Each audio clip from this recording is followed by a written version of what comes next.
자, 시청자 여러분 안녕하십니까? 유튜브 채널 JTB 뉴스가 선보이는 여의도 정치. 오늘은 신현영 전 의원님과 함께 하겠습니다. 자, 의원님 안녕하세요. 반갑습니다. 예.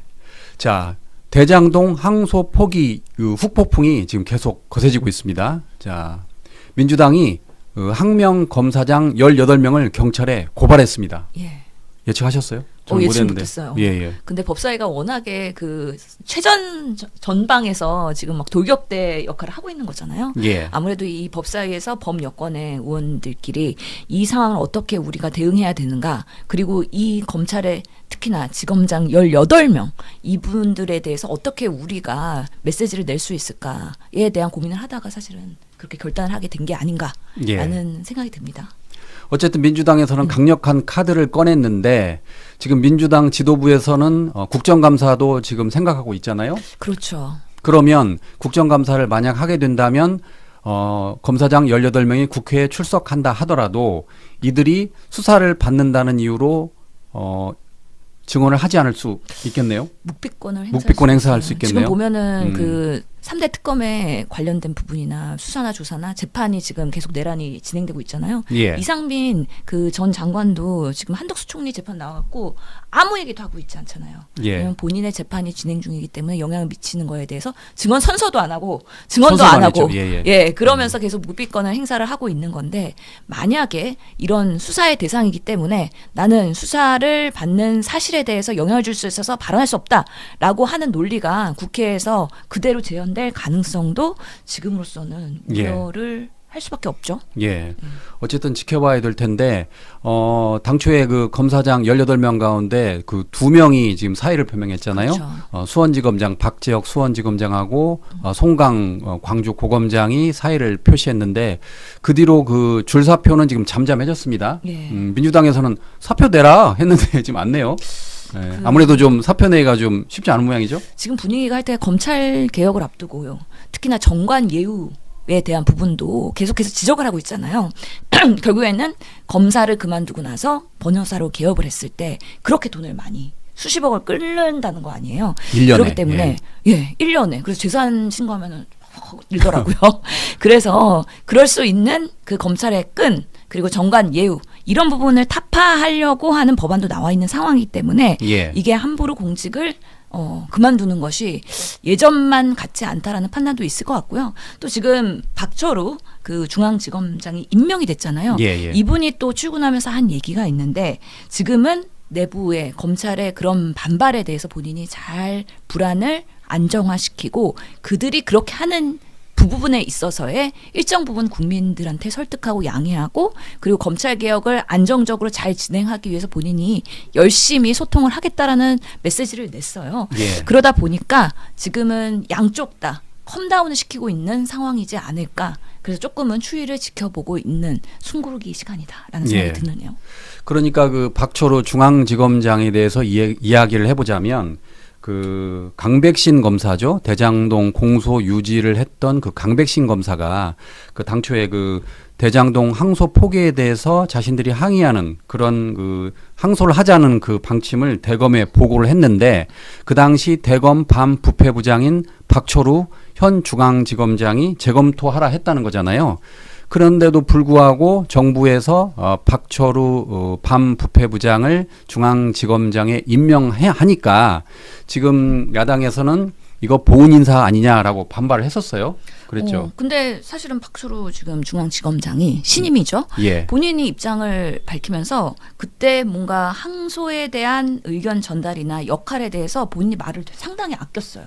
그러면서 이 대장동 수사팀의 항소 포기 의견을 전달했다는 주장이 있는데, 저에 대해서 정확한 내용이 퍼져나가고 있는 정확하지 않은 내용, 퍼져나가는 것 같다 그러면서 언급을 자제하겠다 이렇게 했거든요. 그래서 맞습니다. 사실관계는 정확히 모르겠어요. 근데 일정 부분 역할을 했을 것 같고, 그럼 그만큼 좀 내부에서의 소통이나 신뢰가 있는 사람이기 때문에 이번에 신임 지검장으로 임명이 된 거 아닌가라는 생각이 들긴 한데, 아무튼 그 강백신부터 해가지고 18명의 그 성명서가 나오는 과정에서 일부의 그런 분위기를 주도했던 소수의 사람들이 있다고 하거든요. 예. 그분들과는 결이 다른 사람이라는 거는 명확한 것 같습니다. 예. 법무부는 이번 사태와 관련해서 검찰의 반발에 대해서 정면 돌파하겠다라는 의지를 보인 것 같습니다. 박철우 중앙지검장을 임명한 걸 보면. 그래서 조금 전에 말씀하신 것처럼 박철우 중앙지검장이 첫 출근을 하니까 기자들이 집요하게 물어보더라고요. 항소 포기에 대해 입장을 밝혀주세요라고 한 5번은 물어본 것 같아요. 그런데 본인이 말을 하지 않더라고요. 그러면서 검찰의 반발은 이해한다라고 하면서 조직 안정화에 힘쓰겠다라고 말을 했습니다. 그러니까요. 본인이 입장을 밝히는 순간 반은 본인의 우군이 안 되는 거거든요. 결국에는 내가 항소 포기에 대한 부분을 역할을 했다라고 하면 그거 자체가 검찰과 검사 내에서는 또 불신의 뭔가 예. 하나의 계기가 될 것이고 그렇다고 해서 나는 뭐 아무런 역할을 하지 않았다. 나는 그냥 그런 오해를 사고 있는 거다라고 혹시 설명을 하게 되면 이 사람이 지금 검찰 개혁을 해야 되는 적임자가 맞아? 라는 예. 또 국민적 불신이 있기 때문에 이런 상황에서는 말을 아끼는 것이 가장 합리적이고 현명하다고 생각한 것 같아요. 예. 그래서 사실관계는 모르겠지만 그럼에도 불구하고 검찰 개혁을 잘 이루기 위해서는 좀 합리적이고 안정적인 그런 적임자일 거라는 기대를 우선은 갖고 있습니다. 어쨌든 그 중앙지검장이 규모가 가장 큰 그 지검이잖아요. 그럼요. 그래서 예. 그 새로운 중앙지검장에 대한 기대가 클 것 같습니다. 많은 분들이 지금 박철우 중앙지검장을 지금 예의주시하고 있습니다. 그렇죠. 이제 검찰 조직에서는 3대 자리가 중요한데 결국엔 검찰총장 그리고 대검차장, 서울중앙지검장 예. 이런 분들이 결국에는 수뇌부로서의 대통령실, 정부, 여당 이런 소통을 잘 해야 되는 거거든요. 그동안은 너무 검찰이 무리한 권력을 갖고서는 정권과 유착이 되면서 불필요하게 야당을 압박하고 탄압했기 때문에 이런 불신들이 생긴 것인데 그런 부분에 있어서의 이제는 검찰 개혁을 이루면서 검찰이 과도한 남용을 하지 않고 나름의 수사권, 기소권 분리를 통해서 제대로 된 그런 사법 정의를 실현할 수 있도록 하는데 이 박철우 중앙지검장이 역할을 했으면 좋겠다라는 생각이 들고요. 그런 면에서는 사실은 보안 수사권에 대한 필요성도 언급을 했다고 해요. 그래서 예. 이게 앞으로 어떻게 될지 보안 수사 요구권으로 갈지 보안 수사권으로 갈지 모르겠지만 지금의 상황에서는 18명의 항명 사태로 인해서 보안 수사권도 불안한데 이런 여론들이 더 커졌잖아요. 예. 그렇기 때문에 어떤 방식으로 결론이 날지는 모르겠지만 지금의 이런 분란 사태를 안정화시키고 따박따박 검찰 개혁을 해야겠다라는 국민 신뢰를 얻을 때까지 이분이 열심히 소통을 할 것 같다라는 기대감이 분명히 있습니다. 예. 자, 다음에는 검사와 법관의 징계 수위에 대해서 알아보도록 하겠습니다. 잘 아시는 것처럼 일반 공무원들은 국가공무원법에 따라 최대 파면이 가능합니다. 그런데 검찰, 검사는 파면이 안 됩니다. 해임까지만 되고 그리고 법관은 최대 정직 1년에 불과합니다.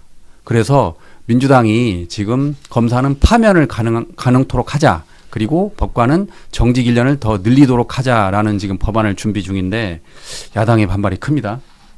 그렇죠. 지금 근데 왜 이렇게 국민의힘은 검찰을 옹호할까요? 그러니까요. 그것도 참 신기한 일이에요. 보수 정권에 들어오면요, 검찰의 그런 권력을 이용을 해서 본인들이 원하는 방식으로의 정권의 그런 권력을 휘둘렀던 것이고, 민주 진보 진영이 들어오는 경우에는 검찰 개혁을 통해서 검찰의 그런 과도한 권력을 견제하는 방식으로의 대한민국의 그런 정의에 뭔가 다시 비정상의 정상화를 하려는 노력들이 그동안 계속 있었다라고 말씀드릴 수 있고요.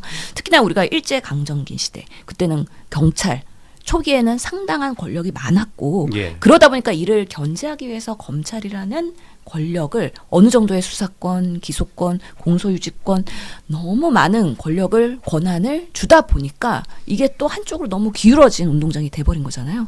근데 그것뿐만 아니라 정권이랑 유착이 되면서 정말 없는 사실 탈탈탈 털고 우리가 여러 사태들, 특히 희생당한 정치인들이 많지 않습니까? 그러다 보니까 검찰개혁의 요구가 지금까지 올라온 것인데 정말 이번에 보니까 공무원의 하나인 검찰이 상당한 권한과 권력의 위임을 받고 있었구나. 그 사실을 알게 되는 거예요. 특히나 공무원은 6단계의 징계가 있는데 특히 검사는 파면이라는 한 단계가 쏙 없는 거잖아요. 예. 파면을 하려면 국회가 동의를 해야 되고 또 탄핵 소추를 하더라도 헌재에 가서 뒤집어지고 몇 번의 그런 경험을 하면서 아 정말 검사들은 본인의 도덕적 해이나 아니면 권력 남용에 대해서 이렇게 견제할 수 있는 시스템이 대한민국에 없었구나를 지난 21대 국회, 22대 국회로 오면서 우리가 알게 된 것이죠. 그렇기 때문에 이런 부분에 있어서의 바로잡기 위해서 이번에 더불어민주당이 검사징계법, 특별히 검사들을 예우하는 징계의 최소한 규정된 법안을 폐지하는 그런 법안을 내서 똑같이 공무원처럼 파면도 할 수 있고 여러 가지의 그런 정관 예우에 대한 부분 이런 것들을 다 권력 내려놓기의 일환으로서의 법안을 냈다. 그런 면에서 국민들이 검찰의 그동안의 남용이 된 권력을 엄하게 꾸짖고 다시 정상화하라는 데 있어서 앞으로 계속 공론화가 되고 이런 부분에 있어서의 좀 정상이 이루어지지 않을까라는 생각이 듭니다. 국민들이 검사 파면을 지금 옹호한 이유는 이번에 그 정영학 녹취록에서도 아마 많은 분들이 공감하실 겁니다. 혹시 들어보셨습니까? 사실 최고위원회에서도 한준호 틀었잖아요. 네, 틀었잖아요. 네. 그래서 위례 신도시를 윗선 어르신, 윗 어르신 예. 해가지고 또 이재명 대통령이랑 이렇게 엮어보려는 그런 노력이 있었고. 그리고 결정적으로 그 재창희 형이 실장님으로 이렇게 했다는 거잖아요. 그렇죠. 그 확실히 들리더라고 저도.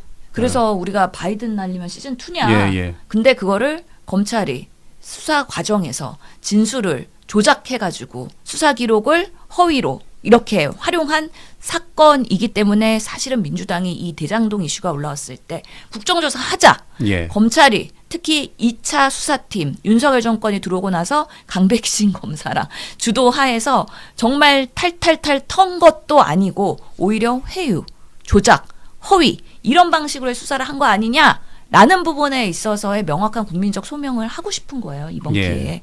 그렇기 때문에 정말 그런 일들이 있었다 그러면 와 검찰이 정말 이런 정치적 사건에 대해서는 특히 정치인과 연루된 사건일 때는 이렇게 남용을 하는 뭔가 수사권, 기소권 결국에는 이런 부분에 있어서의 대표적인 사건으로 대장동 사건이 드러나지 않을까라는 생각이 들고 실제로 이렇게 뭐 대장동 이슈가 커지는 것은 사실 민주당한테는 좋지는 않고 예. 일부에서 지지율에도 영향을 받는 것 같긴 하지만 그럼에도 불구하고 밝히고 정말 오해나 정말 억울한 일들은 사실은 국민들에게 그리고 세상에 알릴 필요가 있다는 생각이 들어서 국정조사가 이루어졌으면 하는 바람인데 아직 여야가 범위나 아니면은 법사위에서 할지 아니면 특위를 만들지 이런 것들이 협의가 안 되고 있고 또 이번에 또 이 18명의 검사들이 수사를 받아야 되는 상황이 되면서 이 상황을 어떻게 이제 김병기 원내대표와 정청래 당대표가 해결을 해나갈지에 대해서 좀 지켜볼 필요가 있다라고 생각을 합니다.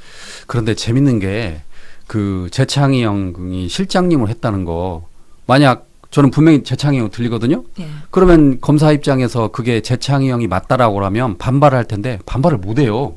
자기들도 분명히 실장님으로 들리나 봐요. 그리고 또 뭐라고 그러냐면 속기사가 한 거를 제출했다. 그렇게 말하는 거예요. 그러니까 자기들도 지금 재창희 형으로 들리긴 들리나 봐요.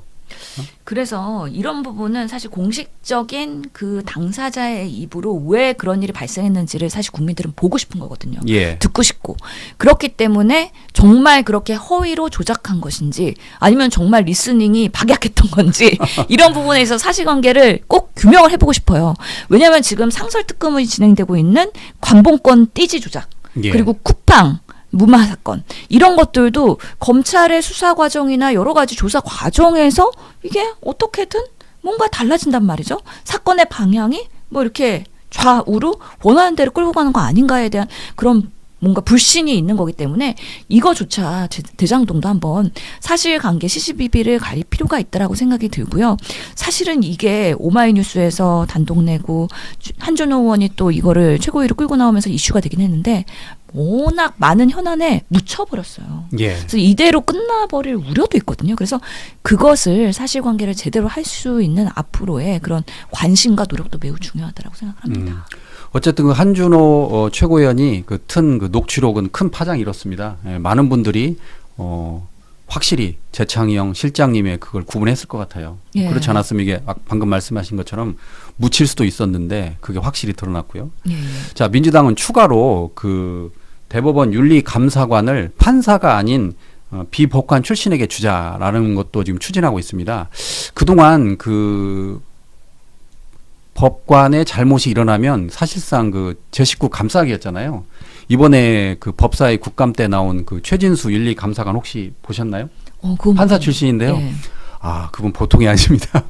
민주당이 아무리 뭐라고 그래도 느긋해요, 정말. 그러면서 별거 아닌데 왜 그러냐고. 그래서 이제 그 지기현 그 부장판사 룸사롱 의혹에 대해서 지금 170만 원을 법카로 썼다는 거 아니에요? 거기에 대해서도 그 최진수 윤리감사관이 판사 출신인데 별 문제가 아니라는 거예요. 분노를 해야죠. 어떻게 그게 별 문제가 아닙니까? 아니 그래서 지금 네. 민주당이 그러면 대법원의 윤리감사관을 법관 출신으로 하자 그런 겁니다. 이번에 할 때는 지기현 판사의 그런 문제들 이런 것들이 뜨뜻미지근하게 그냥 끝나버릴 뻔한 거잖아요. 예. 그 부분에 있어서 뭐가 문제지? 들여다보니까 사법부의 결국에는 감사, 감찰 이런 기능들이 매우 솜방방이었다라는 예. 것이 드러났고 그러니까요. 예. 실제로 그냥 문제가 되고 사회적으로 반짝 관심 받을 때는 좀 뭔가 일을 하는 것 같다가 이제 이슈가 잦아들면은 그냥 유야무야 되는 이런 부분에 있어서 분명히 결국에는 뭔가 내부에서 자정작용이 안 된다 그러면 제3의 독립된 그리고 이해관계가 전혀 없는 이런 사람들이 객관적으로 그 상황을 바라봐야 된다. 그래서 예. 원래 윤리심사위원회나 뭔가 감사, 감찰 이런 위원회는 정말 그 조직과는 독립돼서 제3의 눈으로서 객관적으로 그래야죠. 해야 되는 예. 거고 위원 구성도 마찬가지입니다.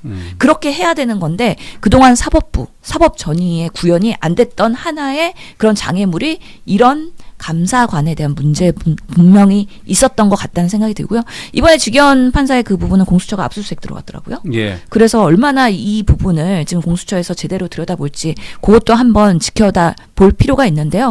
아니 그 사법부에서 결국에는 지기현 판사에 대해서 판단을 못하고 그냥 유예시켜버린 이유는 우리가 제대로 검증도 못했고 조사도 못하고 결국에는 이게 공수처에서 수사하고 있기 때문에 그 결과를 지켜볼 필요가 있다라고 하면서 약간 발 뒤로 물러난 거잖아요. 예. 오히려 이럴 때 적극적으로 조사하고 수사하고 문제 제기에 대해서 소명을 할 수 있는 계기를 만들었으면 사법 체계가 그래도 나름 자정작용이 돌아가는구나 라고 하면서 사법개혁에 있어서의 그런 필요성이 일부는 조금 잦아졌을 수도 있는데 오히려 더 들끓는 계기가 된 거 아니냐라는 생각을 하게 됩니다. 주기현 부장판사 지금 떨 수 있어요. 조금 전에 말씀하신 것처럼 그 압수수색이 처음으로 지금 발부가 됐잖아요. 네. 그 택시 앱이라고 하더라고요. 예, 거기에 있는 그 동선들 추적하고 네. 그랬잖아요. 공수처 대단합니다. 어떻게 그거까지 했는지. 아니 그럼 떨 분이 아닌 것 같은데 그 재판 그래요? 공개하는 거 보면은 너무 그 재판 스타일이 판사마다 다 다르다고 하지만 예. 뭐 너무 좀 가벼워 보이는 거 아니냐 이런 생각을 하잖아요. 모든 사안에 있어서 좀 그 설렁설렁 이런 이미지더라고요. 그래서 우리가 생각했던 그 판사의 존엄과 권위와 이런 부분과는 많이 다른 분이기 때문에 그래서 룸사롱에서 사진 막 이런 게 계속 머릿속에서 떨어지지가 않는 거예요. 제대로 소명하고 이번에 공수처가 밝혔으면 좋겠다. 예.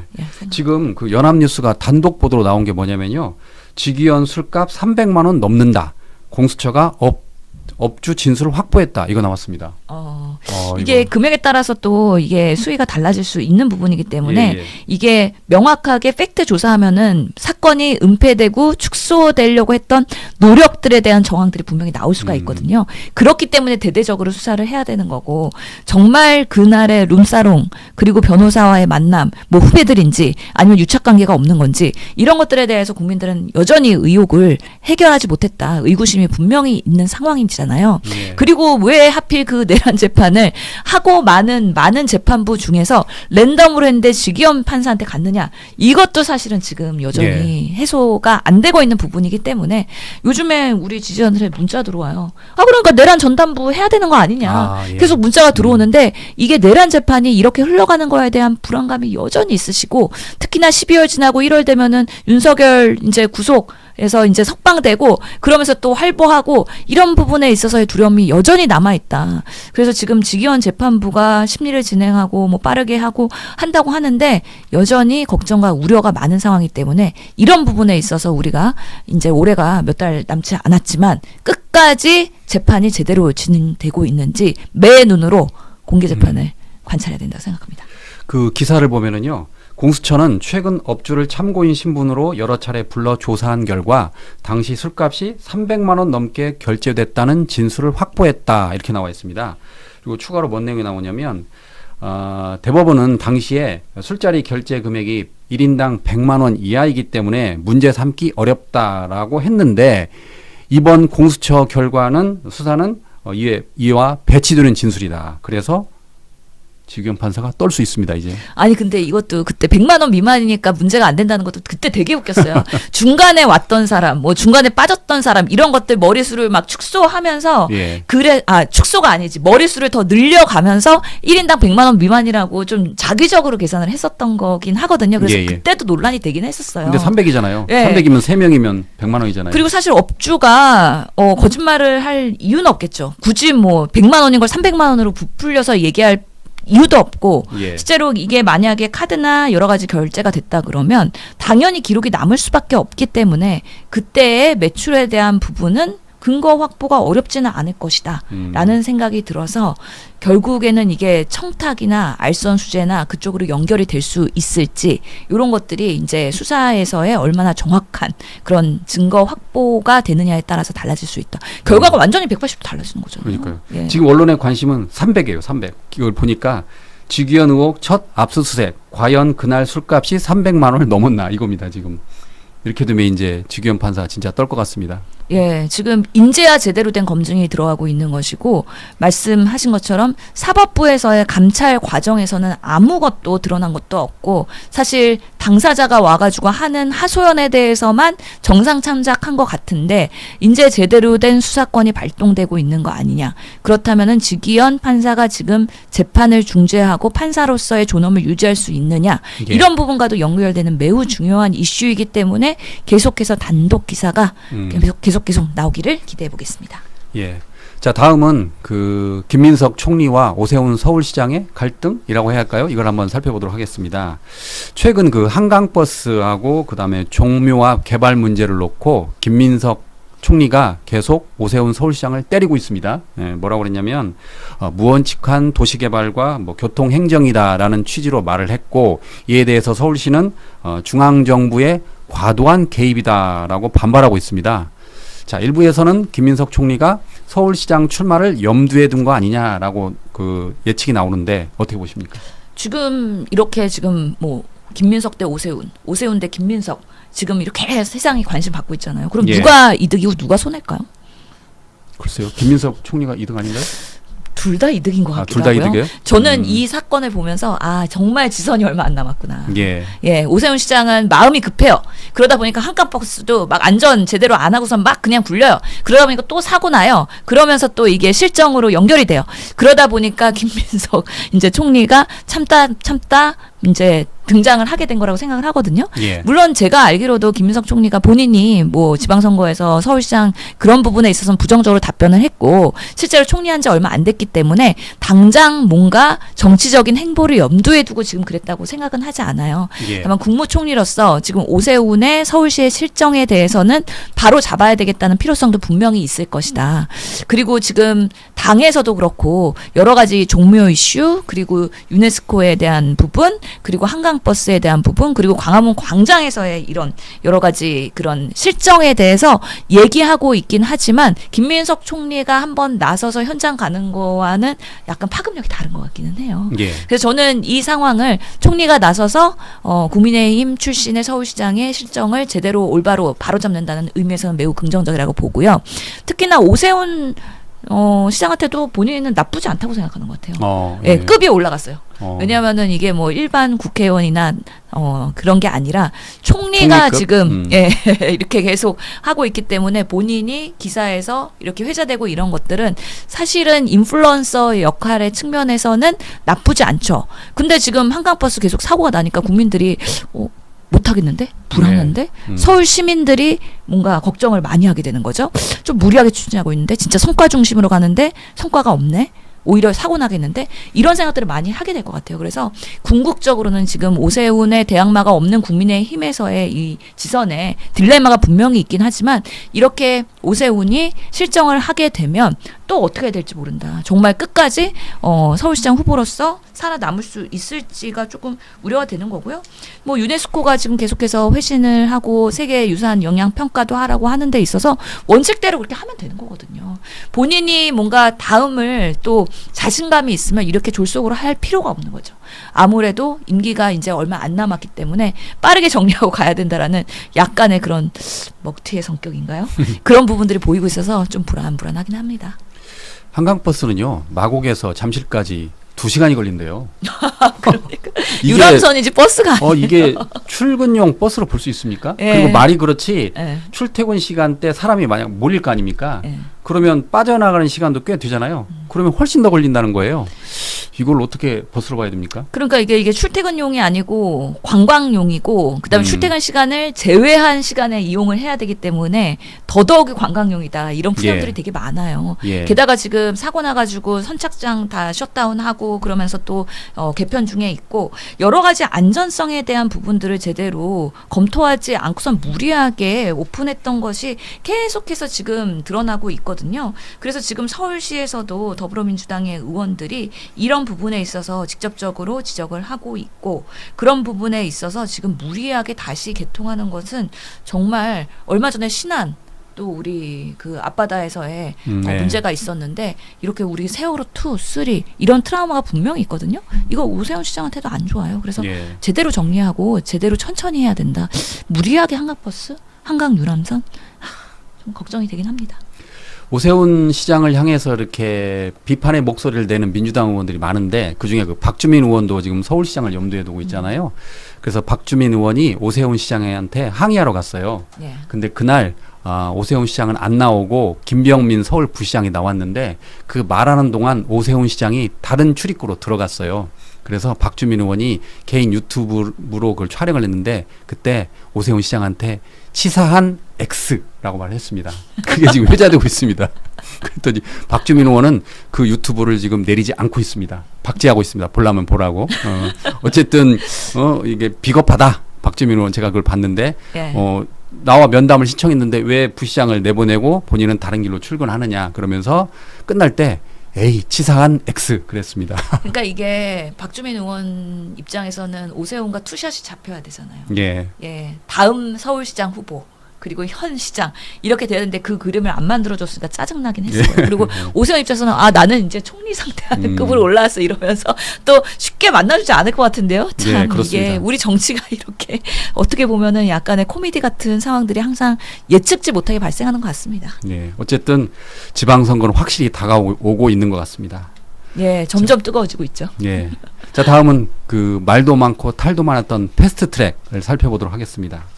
자, 6년을 끌어왔는데 예. 그것도 검찰이 징역 2년을 구형했는데 판사가 벌금 2,400만 원을 선고했어요. 근데 그것도 와. 의원직 유지입니다. 예. 어떻게 된 거냐면 잘 아시겠지만 특수 공무집행 방해로 지금 벌금 2천만 원을 받았습니다. 근데 이걸로 의원직이 날아가려면 금고 이상해야 돼요. 그러니까 예. 살아났고 가장 큰 관심사는 국회 선진화법 그건데 그거는 지금 500만 원 이상의 벌금형이 이제 의원직을 상실하는 건데 400만 원을 선고했어요.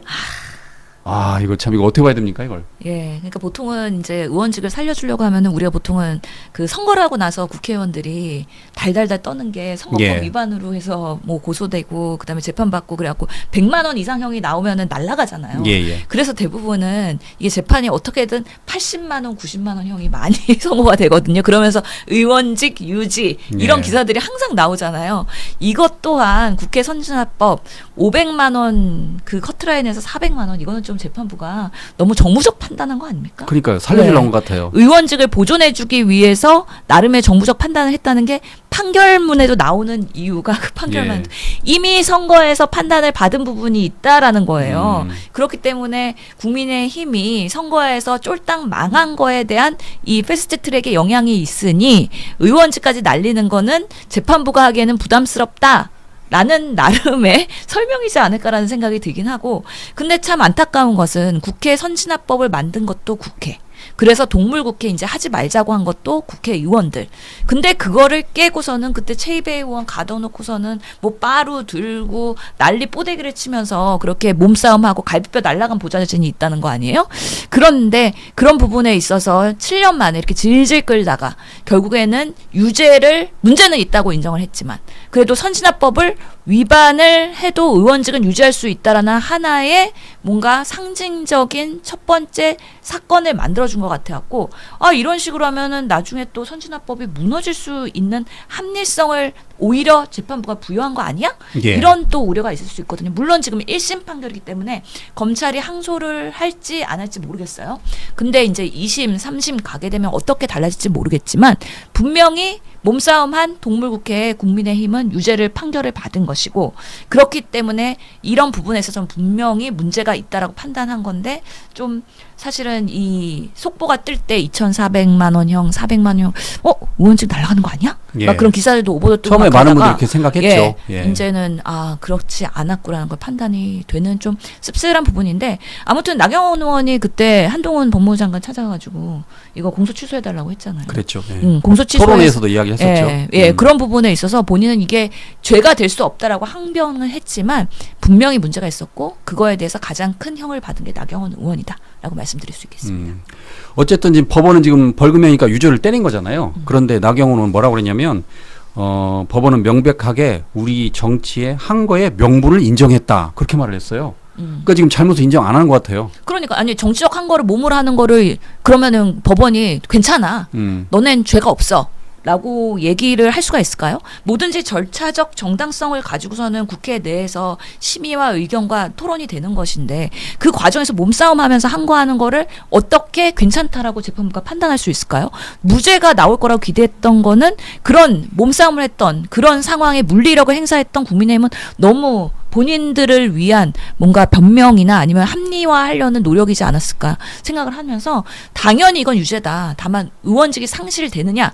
그래서 이런 부분에 있어서의 국민의힘이 100석을 유지할 수 있을 것이냐, 개헌 저지선을 유지할 것이냐 말 것이냐 여기까지 관심을 갖고 있었는데 예. 지금 그런 면에서는 좀 아쉬움이 남는다는 생각이 들고 앞으로 몸싸움하면 안 되죠. 예. 만약에 뭔가 절차적 정당성에 문제가 있다 그러면 합리적인 토론과 그리고 본인의 의사 진행 발언 아니면은 그런 발언권을 얻어서 그런 부분에서 또박또박 얘기하고 국민들의 그런 지지를 얻어가지고 명분을 쌓아가고 그것이 정치 활동이 되어야 된다라고 말씀드릴 수 있겠습니다.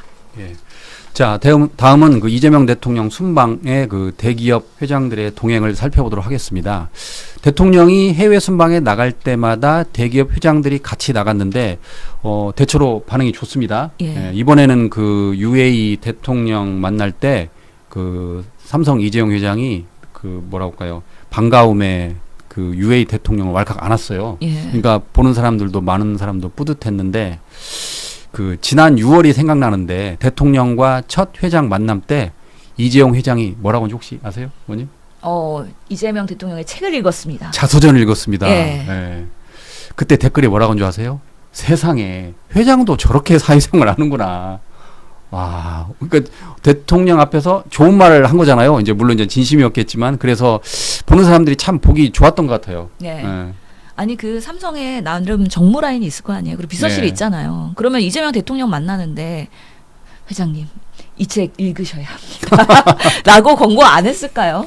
기본적으로 정무적인 서포트를 하는 사람들은 예. 상대방의 셀럽이든 하여튼 중요한 커스터머를 만날 때는 그 사람을 위해서 혼신을 다해서 이 한마디 메시지가 얼마나 중요한지 당연히 알고요. 그러면서 이재용 회장도 그것을 부응한 것이잖아요. 우리가 사실은 억울하긴 하지만 트럼프 만날 때 얼마나 정말 트럼프한테 잘 보이기 위해서 여러 가지 노력을 많이 했잖아요. 그런 것처럼 세상은 다 그렇게 돌아가는 것 같기는 해요. 근데 이재용, 이재명 이름도 비슷해요. 예. 그리고 이번에 삼성이 하여튼간에 AI 정말 국가를 만드는 데 있어서 여러 가지 역할과 기대가 커져가고 있잖아요. 주식도 지금 그거에 부응해서 계속 10만 전자가 되느냐. 뭐 예. 이미 10만 전자 됐다가 요즘에 좀 미국 하락장 때문에 조정을 받고 있는 상황이긴 하지만 뭐 삼성전자 15만 원까지 간다 그런 얘기 많고 그래서 이게 하락장일 때마다 우리 국민들이 개미 투자자들이 열심히 삼성전자 주식을 줍줍 거듭하고 있어요. 이런 것들이 결국에는 이재명 정부와 이재용 회장 간의 케미가 좋은 것 같다. 그러니까 티키타카. 예. 그런 것들을 이런 여러 가지 외교 순방이나 아니면은 경제인과의 간담회를 통해서 알게 되는 것이죠. 그래서 실제로 삼성이 윤석열 정부 때보다 이재명 정부 때 여러 가지 사업에 투자하고 확대하고 이런 부분에서 현격하게 그 금액을 올렸거든요. 예. 그런 것들이 이번 정부랑은 같이 사업을 한다 그래도 정말 될 것이다라는 기대감이 있는 것이고, 실제로 그 이재명 대통령의 실행주의 그리고 정말 민생 경제를 활성화시켜야 된다라는 그 진심이 이런 경제인들한테도 통한 거라고 생각을 하기 때문에 그런 면에서의 이번 이재명 정부가 정말 우리 경제를 살리기 위해서 최선을 다하고 성과도 가져올 것이다라는 기대가 큽니다. 예. 어쨌든 최근에 그 대미 투자액이 늘어나면서 국내 투자액이 줄어드는 게 아니냐 그런 우려가 있는데 이와 관련해서 이제 재계가 국내에 그 최대 규모의 투자를 약속을 했어요. 그래서 대통령 만남 후에 삼성그룹은 앞으로 5년 동안 450조를 투자하고 향후 5년간 6만 명을 국내에서 채용한다. 그리고 현대차그룹은 125조를 투자한다. 이게 두 그룹 모두 사상 최고액이라 합니다. 그러니까 좀 우리 내수 경기도 선순환이 될 수 있도록 이 경제인들이 큰 역할을 해줬으면 좋겠다라는 기대가 있고, 실제로는 그런 부분에 있어서는 과감한 투자가 우리 청년 세대 그리고 뭐 고용과 실업 이런 부분에 있어서의 문제를 해결하는 데 큰 도움이 됐으면 좋겠다라는 바람이 있습니다. 지금 이재용 회장과 여러 5대 기업들이 사실 이재명 대통령 취임 9일 만에 첫 간담회를 했거든요. 예. 그리고 자주 만나고 있어요. 사실은 초반에 우리가 상법 개정안 할 때만 해도 국민의힘이 야 너네 뭐 미국 관세 협상할 때 이 경제인들의 협조가 얼마나 중요하고 그런데 상법 개정하면서 또 경제인들 세금 올리고 옥죄려고 하는 거 아니야 하면서 비판 상당히 많았거든요. 근데 결론적으로 보면은 상법 개정하면서 우리 주식시장이 조금 더 투명해지고 합리적이다라는 기대감 때문에 외국인 투자도 매수가 늘었고요. 실제로 지금 경제인들도 미국 관세 협상에 다 같이 힘을 모아서 좋은 방향으로 결실을 맺었기 때문에 사실은 난관을 넘을 수가 있었던 거잖아요.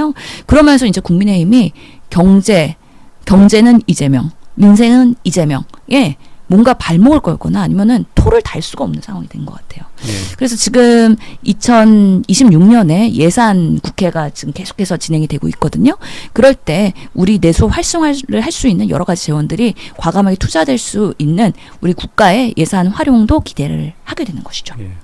어쨌든 정부와 이렇게 재계가 반응이 좋으니까 서로 티키타카를 하니까 젠슨왕도 GPU 26만 장을 준다는 거잖아요. 네. 그렇죠. 그렇기 때문에 젠슨왕 이번에 엔비디아도 실적이 좋았기 때문에 또 주가가 올라가지 않았습니까? AI에 대한 거품론이 있긴 하지만 AI에 대한 기대론도 상당히 있다라는 부분에 있어서 저는 앞으로 우리가 4,000P는 달성했으니까 4,500P까지는 분명히 가고 5,000P도 달성할 수 있을 거라고 기대를 하고요. 실제로 지금 여러 뭐 AI뿐만 아니라 여러 조선업이나 다양한 우리의 국부 창출을 위한 기업 경쟁력을 강화하기 위한 그런 대한민국 정부의 기대와 역할이 앞으로도 커지지 않을까 저는 생각을 해서 참 이번에 미국 관세 협상 하면서 서러움도 많았잖아요. 정말 불합리한 기울어진 운동장에서 우리가 협상을 해야 되는데도 불구하고 그렇기 때문에 대한민국이 더 발전하고 더 우리의 주력 항목들이 많아져야 된다라는 절박함을 정부가 알았기 때문에 그런 면에서의 내수 활성화와 그리고 내부의 지원, 경쟁력 강화를 위한 제도적인 개선도 같이 가지 않을까라는 생각합니다. 예.